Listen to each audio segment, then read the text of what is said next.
Bienvenue sur Sport Talk. Aujourd'hui, épisode un peu spécial. Comme vous le voyez, le décor a changé. Nous sommes au conseil départemental de la Haute-Garonne qui, comme à son habitude, met à l'honneur l'olympisme à l'occasion de la semaine olympique et paralympique. Chaque année, cet événement permet à des collégiens de rencontrer des athlètes haut-garonnais afin de partager leur parcours, partager des rêves, mais aussi des valeurs fortes comme la mixité sociale, l'inclusion et la sensibilisation aux handicaps. Le sport santé, le sport pour tous sont également de la partie. Pour revenir à l'olympisme et développer sur ce sujet, nous avons l'immense honneur d'accueillir deux figures emblématiques du sport français. Nodji Alem Miaro, ancienne internationale de handball, championne du monde en 2003 et présidente de la Ligue féminine de handball. Jonathan Hiverna, capitaine de l'équipe de France de rugby fauteuil, double champion d'Europe en 2022 et 2023. Nous allons plonger dans leur parcours vers les Jeux olympiques et paralympiques, comprendre comment ce rêve est né et comment il est devenu objectif concret. Ce que représente pour eux l'olympisme à différentes étapes de leur vie, un épisode complet. On se rejoint tout de suite avec nos invités pour ce nouvel épisode de Sport Talk. Nodji, Jonathan, bonjour. Bonjour. Comment vous allez ?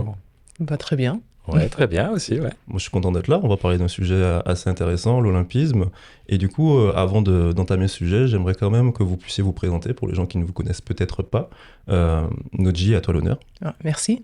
Donc, Nodji Alem Miaro. Nodji, c'est mon surnom et c'est OK avec ça. Donc, je suis une ancienne internationale de handball. Actuellement, donc, présidente de la Ligue féminine de handball. Donc, c'est le championnat professionnel. Et psychologue de formation. Donc, j'interviens au TFC, je suis intervenue au CREPS également, et là, j'interviens à NutriPure. Très bien. Jonathan Jonathan Hiverna, joueur de rugby fauteuil depuis 15 ans maintenant au sein du Stade Toulousain Handisport, co-capitaine de ce joli club aussi qui est très connu, Rouge et Noir, et également membre de l'équipe de France, capitaine aussi de cette belle équipe de France qui a eu la chance aussi de participer aux Jeux paralympiques de Paris 2024 en finissant sur une 5e place et du coup sur les 4 prochaines années, en tout cas s'inscrire du coup avec ces deux groupes dans l'ambition sportive d'aller chercher les plus belles des médailles. Très bien, et on va en parler du coup, c'est une jolie transition pour parler du coup de l'olympisme et de ses valeurs. Alors comment est née cette idée de participer aux Jeux ? Comment c'est né chez vous, aux plus jeunes, un peu plus tard ? Comment c'est arrivé ? Moi, elle n'est pas née, elle est arrivée. Elle est arrivée en 99 quand on a fait donc, les championnats du monde en Norvège et qu'on a terminé avec la médaille d'argent. Et en fait, la 5e place était qualificative pour les Jeux. Donc déjà que le mondial, on a un peu surpris tout le monde à arriver jusqu'en finale. Quand on avait, nous, notre 5e place, on était hyper contente. C'était la première fois que l'équipe de France féminine participait à des Jeux Olympiques. C'est la première fois qu'elle a remporté aussi une médaille. Après, il y en a eu d'autres sur les compétitions internationales, championnats du monde. Donc, c'est arrivé suite à une qualification et honnêtement, c'était pas forcément notre objectif numéro 1. On savait qu'on allait arriver, que Sydney était là, mais ça s'est fait dans notre histoire, dans notre parcours et ça a été, je pense, avec la médaille d'argent, une des plus belles... On peut la considérer presque comme une médaille, en tout cas une accession à ce début de cette aventure olympique. Très bien. Et toi, Jonathan, c'est quelque chose qui est venu aussi ou... Alors du coup, à la base, ouais, c'était pas du tout dessiné. J'étais très sportif dès le plus jeune âge, mais en cours de route, j'ai été atteint d'une maladie qui s'appelle la maladie de Charcot-Marie-Tooth. Et cette maladie qui est neuromusculaire dégénérative a toutes les contre-indications pour faire du sport de haut niveau. Donc je suis très fatigable à l'effort. Donc le rêve d'accéder au mouvement olympique, mais surtout paralympisme, finalement, d'un rêve de gamin, s'est transformé en quelque chose que peut-être il fallait s'en passer. Et en fait, j'ai découvert le parasport par hasard aussi, dans mes débuts d'adolescence. Et par la suite, dans mon centre de rééducation à l'âge de 19 ans, où l'équipe du Stade Toulousain Handisport est venue à ma rencontre en proposant une initiation et une démonstration de cette discipline. Et finalement, c'est vrai qu'en me connaissant, on me connaît par ma détermination, mais surtout mon engagement. Je ne fais pas les choses à moitié et surtout, quel que soit le sujet. Donc, dans le domaine du sport, je prends très au sérieux les choses. Et petit à petit, en fait, je me suis co-construit avec ce collectif aussi, autant à Toulouse, qui est une grande terre de rugby et aussi de rugby fauteuil. Par la suite, petit à petit, on connaît les étapes d'être peut-être potentiellement détecté, les premiers stages avec l'équipe de France, où on donne beaucoup plus de responsabilités et par la suite s'inscrire encore plus fort. C'est vrai qu'à chaque fois, je me surprenais à l'idée de pouvoir rêver et atteindre déjà une sélection nationale et peut-être aussi prétendre à être sélectionné aussi parce qu'on est beaucoup et les heureux, il y en a très peu pour pouvoir participer autant à des Jeux olympiques paralympiques. Et quand finalement ça s'est peut-être concrétisé et qu'on est un des éléments acteurs de ce collectif-là, c'est vrai que c'est un rêve qui devient réalité. Et moi, j'ai eu la chance de pouvoir en faire 3 et j'espère de ne pas m'en arrêter là, ouais. Donc du coup, si je comprends bien, en fait, ça a été assez rapide entre le fait de penser au jeu et le fait de le transformer en objectif. Tu me disais tout à l'heure, Nodji, en fait, vous étiez un peu même surpris de cette qualification. Mais du coup, comment ça se passe? Qu'est-ce qu'on met en place quand on cherche à se qualifier au jeu ou quand on est déjà qualifié au jeu? Qu'est-ce qu'on met en place? C'est les entraîneurs qui vont mettre en place de bons entraînements où on va bien en baver pendant des mois et des mois. Parce que le mondial était en décembre et après les Jeux, donc c'était au mois d'août, me semble-t-il, Sydney, en tout cas l'été. Et après, on enchaîne, on mange handball, on boit handball, on dort handball, on fait que ça. Donc c'est une préparation qui reste très très, très spécifique, mais j'ai envie de dire que la motivation, vu que c'est, je pense pour les Jeux, c'est un rêve d'enfant.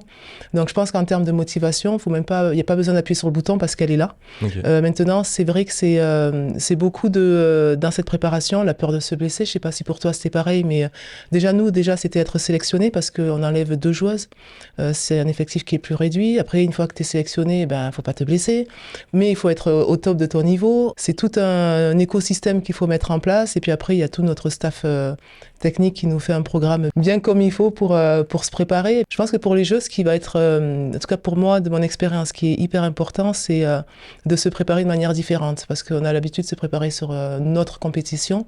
Mais quand on arrive dans le village olympique, c'est tellement différent et on peut être tellement ébloui et dispersé par d'autres choses qu'il faut vraiment se préparer et physiquement et mentalement. Au niveau alimentaire, c'est vraiment la prise en charge globale, quoi. Ouais, sur l'aspect mental, on va y revenir juste après. Jonathan, du coup, comment se passe cette préparation où on se dit il va falloir mettre des choses en place pour les Jeux Olympiques? C'est potentiellement la plus grande compétition dans nos sports pour performer et être au top. Et moi, j'aurais 2 sujets à amener. C'est déjà de ne pas se disperser, c'est le mot. Chacun d'entre nous, en étant sportif de haut niveau, on a des routines qui nous permettent de nous rassurer, d'être vraiment aussi dans quelque chose où clairement, on ne va pas aller dans l'excès, autant dans notre préparation physique aussi, mais il faut sortir de cette zone de confort aussi pour être toujours au top. Et on le dit à chaque fois et que c'est jamais dans une notion d'acquis, mais il faut savoir aussi être sur ses bases finalement pour avoir des repères, pour ne pas se disperser et pour pouvoir aussi émaner à un moment donné cette émotion qui va créer la performance. On parlait des Jeux paralympiques et encore plus particulièrement ceux qui se sont passés à Paris. Il y avait une empreinte émotionnelle hors pair qui avait autant un élan de motivation. Et, il n'y avait même pas sujet à débattre, je pense, mais qui pouvait être aussi une contrainte et quelque chose d'inversé, une pression supplémentaire. C'est vrai que soit en fait ça nous embarquait, soit on la subissait. Donc du coup, il fallait vraiment déjà dans notre préparation arriver à être sur ça, mais pas à se projeter. Parce que c'est l'antagoniste du coup aussi de la psychologie, que dès qu'on se projette, c'est là que finalement on déjoue. La deuxième finalement, je l'ai dit, c'est que je pense qu'on se surpasse quand on a un objectif d'un tel niveau, de pouvoir prétendre et finalement aussi être acteur donc des Jeux Olympiques et Jeux Paralympiques. On a envie de tout donner, de tout se surpasser pour être au top. Mais finalement, la blessure, elle est jamais très loin. Et finalement, moi, j'avais eu une petite alerte durant ma préparation qui m'a rappelé à l'ordre qu'il fallait aller dans les retranchements, mais qu'il fallait aussi, pour être performant, finalement prendre soin de soi. Et je pense que les athlètes qui ont réussi aussi, ils ont eu conscience autant de leur préparation sur ces 2 types-là et ils ont pu performer au bon moment et en état de forme énergétique en optimal aussi. Du coup, tu parlais forcément de cet aspect de pas trop en faire. Mine de rien, en fait, on ne demande pas non plus de réaliser quelque chose qu'on ne connaît pas. Je pense que tu savais jouer au handball avant les Jeux Olympiques et tu sais peut-être aussi toujours le faire. Un peu moins. Mais c'est quelque chose sur lequel tu t'es entraîné pendant très longtemps. Et c'est vrai que mettre l'accent lors des Jeux Olympiques, c'est un surplus de motivation. Mais est-ce que, et là je fais appel à un peu une partie psychologique, Est-ce que le fait de trop en faire, de vouloir trop en faire, n'est pas aussi un peu néfaste pour la performance? Ah si. Alors qu'est-ce qu'on fait de trop aussi? Je pense que c'est ce qu'il faut questionner parce que le sportif de haut niveau est dans le dépassement de soi. Donc ça, c'est notre base et c'est ce qui fait notre force et qui nous différencie des autres sportifs qui veulent réussir. Cette notion un peu d'aller chercher le petit truc en plus. Donc si, bien sûr, il faut se dépasser. Maintenant, c'est comment on se dépasse. Parce qu'il ne faut pas se cramer physiquement. Tu l'as dit, c'est notre sport, on est baigné dedans, on sait nager, on sait prendre un ballon de rugby, on sait prendre un ballon de hand, on sait jouer. Mais on sait très bien que c'est pas de ça dont on parle. Ça va être comment on va gérer nos émotions, comment on va se préparer et pas se cramer physiquement avec du surentraînement, comment on va bien gérer notre récupération, comment on va appréhender les compétitions les unes après les autres, parce qu'il y a aussi cette capacité à match après, du moins je vais parler de match parce que c'est ce qui me parle, mais match après match, on gagne ou on perd, mais notre remobilisation va être hyper importante.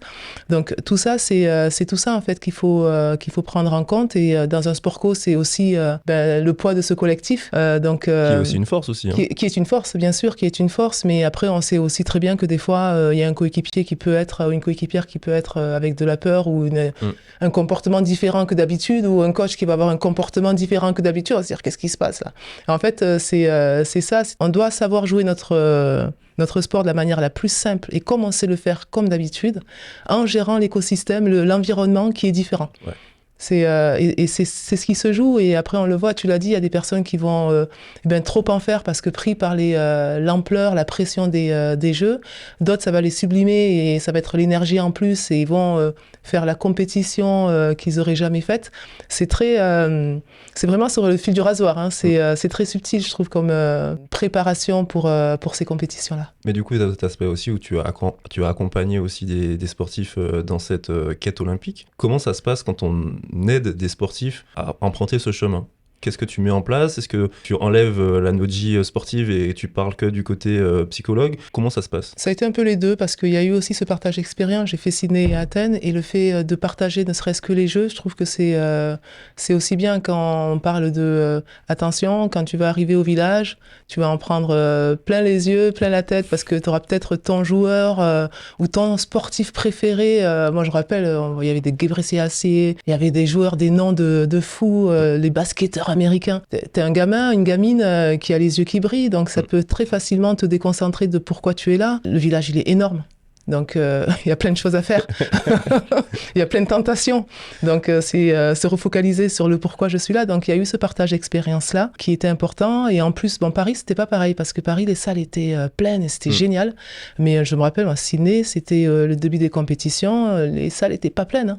Donc, faut aussi se dire c'est les jeux, mais il n'y a pas grand monde dans les premiers tours qualificatifs. Donc ça aussi, il faut en parler. Et puis après, derrière, une fois qu'on a fait ce partage d'expérience, c'est considérer l'athlète. Et là, on part sur la prépa mentale, sur ce qu'il a envie et ce qu'il a besoin ou qu'elle a besoin de travailler. Ça peut être la concentration, ça peut être beaucoup de choses, la confiance en soi, la gestion de la peur. Là, après, on ouvre un peu la porte à différentes thématiques. En fonction, du coup, du sportif et de ses demandes. Exactement. Et du coup, Jonathan, comment toi t'as préparé cet aspect psychologique? Savoir que quand même, en France, ça allait quand même être grand. Comment on fait pour se préparer à cet événement? Je pense que déjà, il faut, comme je l'ai dit, il faut pas se perdre.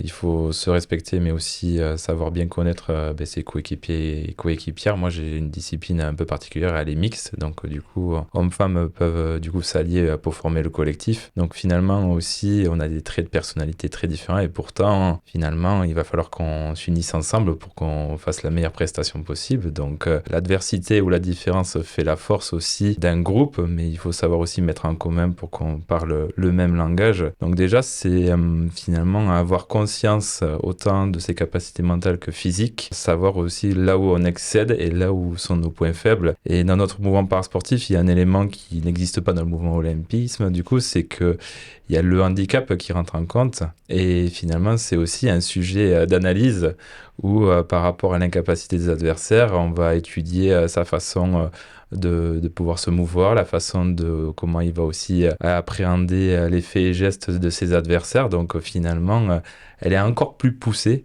physiologiquement et mentalement. Nous, on a eu la chance d'avoir une personne aussi qui nous a accompagnés, une préparatrice mentale, qui nous a, à titre individuel et collectivement, dynamisé, nous a aussi fédérés, rassemblés et nous a permis aussi d'écrire une histoire, parce que je pense que c'est surtout ça. Elles sont juste uniques, c'est vraiment une aventure humaine et sportive, on en parle, mais on parle aussi avec le cœur.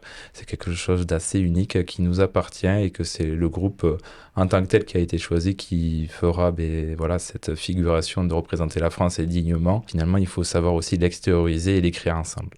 Alors avant de passer à réellement la compétition en tant que telle, on parle beaucoup de préparation mentale et j'en profite que tu sois là du coup pour en parler encore. Quelle place la préparation mentale a pris dans la préparation de ce genre d'événements sportifs ? Toi qui es là depuis très longtemps quand même, tu as vécu des choses il y a quelques années. Est-ce que c'est quelque chose qui prend quand même une ampleur ? Est-ce qu'on considère un peu plus les choses maintenant ? Est-ce que c'était déjà le cas avant mais réservé à une certaine élite et on n'en parlait pas ? Comment ça a évolué ?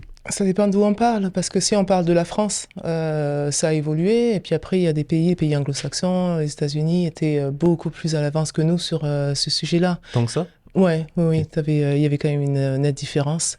Et après, il y a la perception de la prépa mentale. C'est-à-dire que encore aujourd'hui, il y a trop de croyances qui viennent à dire que j'ai pas de problème ou que si j'y arriverai tout seul.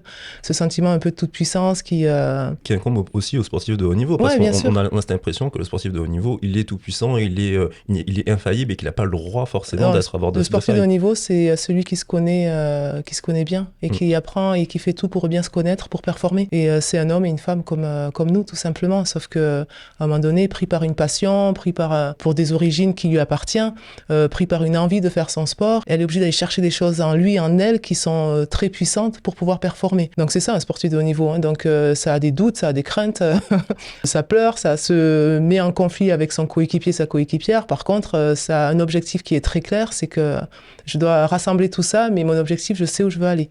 Donc c'est vraiment ça. Et si on revient sur la prépa mentale, moi j'ai vu l'évolution de la préparation mentale. Après, il faut différencier prépa mentale et accompagnement psychologique.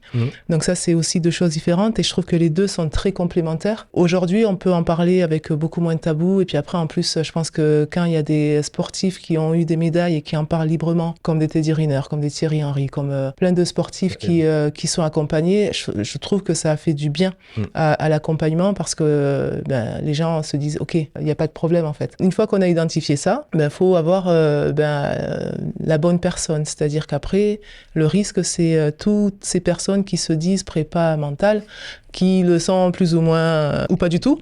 Et en fait, c'est aussi savoir bien être accompagné et savoir qu'il y a quand même des critères, il y a des diplômes qui sont bien spécifiques et tout le reste. Et après, on y va. Et je trouve qu'il y a quand même une diversité aussi d'accompagnement en prépa mentale qui est assez sympa sur le rapport au corps, l'énergie. Ça peut être la concentration, le focus attentionnel. Ça peut être après, c'est tout ce travail qui est fait dans la dynamique et cohésion d'équipe. Il y a des fois même le binôme, le duo entraîneur-entraîné aussi qui est hyper important et là où beaucoup de choses se jouent. Et après, des fois, là, on parle des sportifs, mais il y a aussi le staff qui est accompagné. Parce que tout ne repose pas sur le sportif. Oui. Un staff doit être accompagné, un staff doit aussi se préparer mentalement pour bien accompagner son équipe. Donc oui, ça a évolué. On a encore de belles marges de progression, mais plus on en parlera et je pense que plus les choses seront simples et plus on le prendra aussi jeune avec les centres de formation, toutes ces équipes de France jeunes qui sont accompagnées maintenant aussi et ça c'est la bonne façon de faire. Parfait, rentrons un peu dans cette fameuse compétition qui a déchaîné les passions cet été.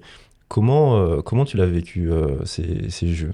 J'ai du mal à me poser des mots sur ce qu'on a vécu. Je pense que ça a dépassé réellement notre propre personne. On a reçu une telle émotion, une énergie. Moi, le premier, j'avais essayé de la décrire ou la caractériser, mais ça a dépassé tout le cadre. On parlait de scène psychologique ou même de bulle. Finalement, ça m'a sorti de cette bulle, c'est le cas de le dire.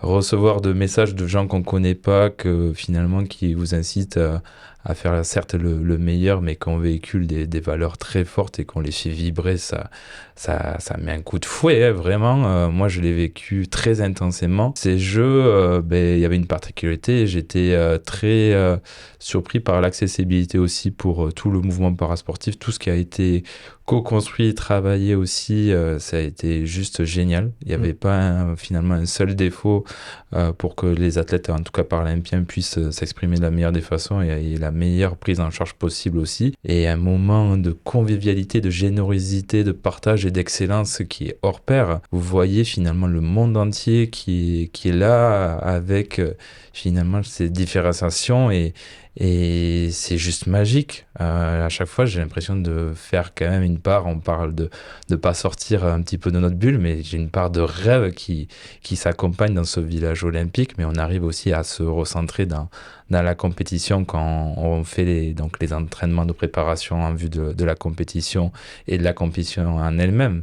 Mais c'est juste incomparable. Nous, on n'a jamais vécu 8000 personnes assister à du rugby fauteuil, à nous soutenir voilà, comme ils ont pu le faire, et même plus que ça, parce qu'il y a eu des audiences juste incroyables.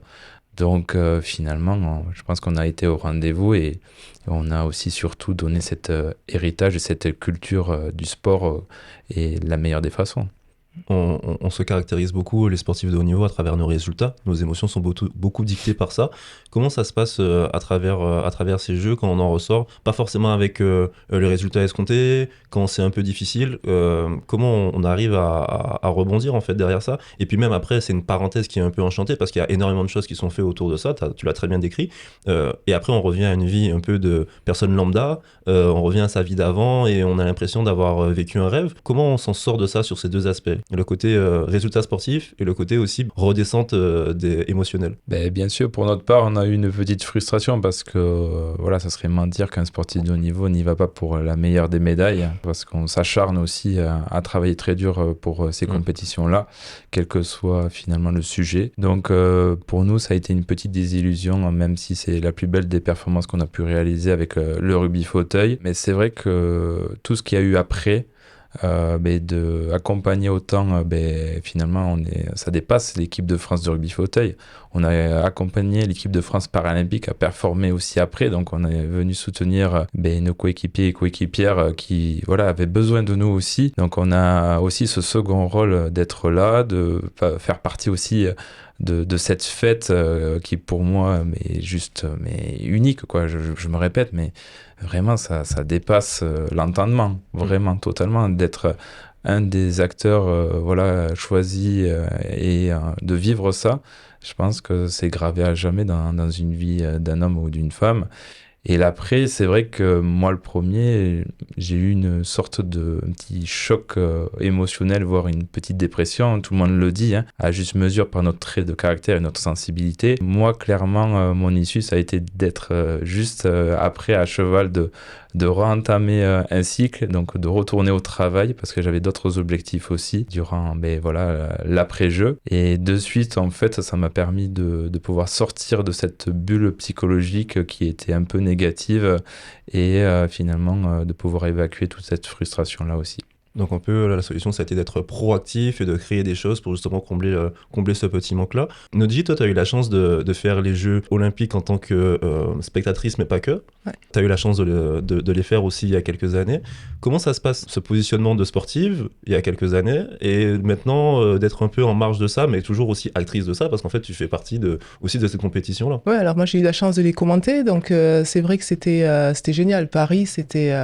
J'aurais aimé, alors autant je suis pas du tout en manque de mon sport, autant à un moment donné je me suis dit j'aurais aimé être à leur place juste pour prendre cette vague là de sensations juste extraordinaires. Donc commenter les JO de Paris, c'était d'une facilité, tellement on pouvait être pris par l'engouement, par l'enjeu. Alors en plus il y avait les garçons, nous au hand il y avait les garçons, les filles. Les garçons ont eu un parcours plus compliqué malheureusement, mais chaque match était hyper intense. Les jeux, c'est aussi ce moment où on va découvrir des nations qu'on n'a pas l'habitude d'avoir en compétition, ou très peu. Après quand on arrive au carré final, c'est souvent les mêmes, mais on a une ouverture et moi je trouve que c'était hyper plaisant de pouvoir commenter la Corée, qui est un jeu complètement atypique, les pays africains qui ont un autre style de jeu, le handball européen que l'on connaît, donc c'était vraiment chouette. Et puis après, je trouve que la façon de commenter était un peu différente à mesure où on pouvait se lâcher. Ok. parce que c'était les Jeux. Donc du coup, on pouvait crier de joie. À la fin, je me rappelle avec les différents journalistes qu'il y avait à côté de moi, on pouvait se prendre dans la main et partager les émotions. Et une chose qui est très chouette, en tout cas qui a été très chouette, dans la contrainte de Tokyo. Donc là, je parlais de Paris, mais après, avant, il y avait eu Tokyo. On n'a pas pu se déplacer donc pour les commenter. Et on était en studio et on vivait les Jeux. Donc c'était un concentré de tous les sports, les uns à côté des autres, les box les unes à côté des autres. Donc on entendait crier à un moment donné dans un box parce qu'il y avait soit une médaille ou soit un résultat. Et après, donc nous, on était pris par ça. On se connaissait même pas. On se prenait dans les bras. Ouais, on avait récupéré une médaille. Et en fait, c'est ça la richesse des Jeux, je trouve, c'est cette capacité à faire lever toutes les frontières. Il n'y a plus de frontières, il n'y a plus de le genre, il n'y a plus de le handicap. Tout ça, on le voit et on le respecte, on le considère. Et on ne se dit pas que c'est un problème, en fait. Et le fait de pouvoir, et cette année avec Paris, avec les paras qui ont été vraiment mis en lumière, on se dit, mais eux, ils font les mêmes choses que nous, en fait. C'est-à-dire qu'ils s'entraînent pareil que nous, c'est la même rigueur et tout le reste, et ils sont invisibles. Et là, le fait de pouvoir les mettre en avant, d'avoir j'ai plein d'images qui me viennent en tête où je me dis, mais c'est incroyable, en fait, tout ce que notre diversité, aussi notre potentiel, à pouvoir lutter et être résilient, parce que je pense que quand on part ou quand on découvre en cours de sa vie un handicap, c'est un coup de massue et c'est comment, en fait, on devient résilient et on trouve un chemin différent pour être performant. Et ça, c'est quand même quelque chose qui est à respecter et à partager avec beaucoup de personnes. Tu nous as peut-être pas trop parlé de comment toi tu avais vécu les Jeux en tant que joueuse il y a quelques années. Comment on fait pour participer à ces Jeux, vouloir performer, en même temps profiter de l'événement ? Alors, on a essayé d'en profiter, mais c'est vrai que surtout, de toute façon, les Jeux, moi, c'est les 2 échecs de ma carrière. Donc, très clairement, très grosse déception à Sydney parce qu'on est vice-champion du monde et grosso modo, les Jeux sont moins intenses physiquement et plus faciles aussi parce que vu que c'est vraiment universel et qu'on va rencontrer des nations qui... L'Australie, on leur en a mis 30, donc on ne les croise pas tout le temps, les Australiennes. Donc, logiquement, c'était une compétition où sportivement, le podium... C'était quelque chose de possible si on respectait le niveau qu'on avait. Sauf qu'on n'a pas du tout fait ça. Donc très grosse frustration, déception, beaucoup de mal à revenir à la maison. On revient. Tout le monde nous demande alors les Jeux, indépendamment des médailles, parce qu'il y a le fait ne serait-ce que d'être olympien, c'est juste énorme. Donc on dit alors les Jeux, alors j'étais dégoûtée, comme pas possible, j'étais sous la couette, j'avais pas envie de sortir et tout, et donc très difficile de se remobiliser pour repartir. Et après une fois sur place, c'était les premiers, on a essayé on est resté focus, très grosse préparation physique. Essayer de regarder quand même ce qui se fait au village, donc d'être en admiration et demander des autographes, prendre des photos avec ne serait-ce que des nations, même des sportifs qu'on ne connaît pas, mais de voir des maillots, de se dire que c'est les Jeux, bref. Et après, une fois qu'on est en compétition, on essaye de se refocaliser, de se recentrer sur la compétition. Mais là, moi, je veux insister, c'est que les Jeux, ça se prépare par les athlètes et par le staff. C'est-à-dire qu'après, à un moment donné, si le staff en fait trop ou pas assez, ça aura un impact. Et du coup, nous, il y avait un trop de tout. D'accord. Donc, on est passé à côté parce qu'il y avait un trop de préparation physique, trop de handball, trop d'émotions, trop de colère, trop de frustration. Donc, forcément, quand c'est comme ça, c'est voué à l'échec. Et après, en 2003, vous êtes championne du monde ? Ouais, en 2003, on est championne du monde et puis après, on fait Athènes derrière, donc on n'y arrive pas non plus. 2003, ça a été la continuité de cette équipe de France qui est passée par des hauts et des bas. Et dans le sport, c'est ça. Hein. Il y a rares sont les sportifs qui ont un palmarès où ils n'ont fait que des victoires. La plupart ont plus de bas que de hauts. Donc c'est la capacité à rebondir, à se remobiliser. Donc 2003, je trouve, pour nous, en tout cas pour moi, ça a été un peu la consécration de ce parcours, de cette histoire. Tu parlais d'histoire d'hommes et de femmes, et ben ça a été ça. On a écrit une histoire. Et ce que je trouve chouette, c'est que cette histoire, aujourd'hui, la nouvelle génération s'en est emparée. Et on a quelque chose de temps en temps, on revoit un peu quelques petites touches de notre histoire, sauf qu'elles sont nettement plus performantes avec plus de médailles. Oui, après vous avez participé à ça, c'est vous aussi qui Oui, avez montré la voie. c'est Donc, toute une histoire. Il y a eu un ouais. début et elle continue d'écrire.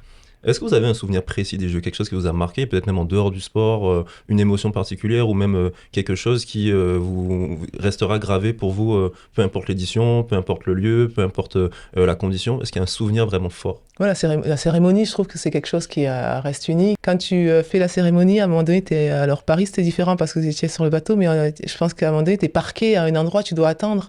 Et on devait attendre, et après, là, tu as le haka qui se met en place, tu as des chants de toutes les nations qui se sont mis en place, tu as des couleurs, je trouve, de tenues vestimentaires juste extraordinaires. Donc, je trouve la cérémonie, et puis après... si tu as un sportif que tu idolâtres et que tu peux prendre une photo avec ce sportif-là, et ben ça te fait briller les yeux, quoi. Ouais, je fais une petite dédicace à tous les nageurs qui n'ont pas pu participer à la cérémonie d'ouverture, peu importe l'édition, parce que la natation ça commence Ouais, au c'est vrai. début. Et je sais que voilà, il y a beaucoup de gens qui sont déçus de ça. Florent a réussi à participer cette année parce que du coup il était forcément convié. Mais c'est vrai que c'est quelque chose que les nageurs n'auront jamais l'occasion de connaître, peut-être en tout cas, ou n'ont pas connu beaucoup. Et toi, Jonathan, c'est quoi ton plus beau souvenir Moi, mon plus beau souvenir, ça a été pendant les Jeux paralympiques de Paris 2024. Ils sont un petit peu personnels parce que ce souvenir-là, en fait, c'est que j'ai eu la chance que ma maman et mon petit frère ont pu assister à ces Jeux, m'ont vu pour la première fois aussi porter le maillot bleu et de la meilleure des façons.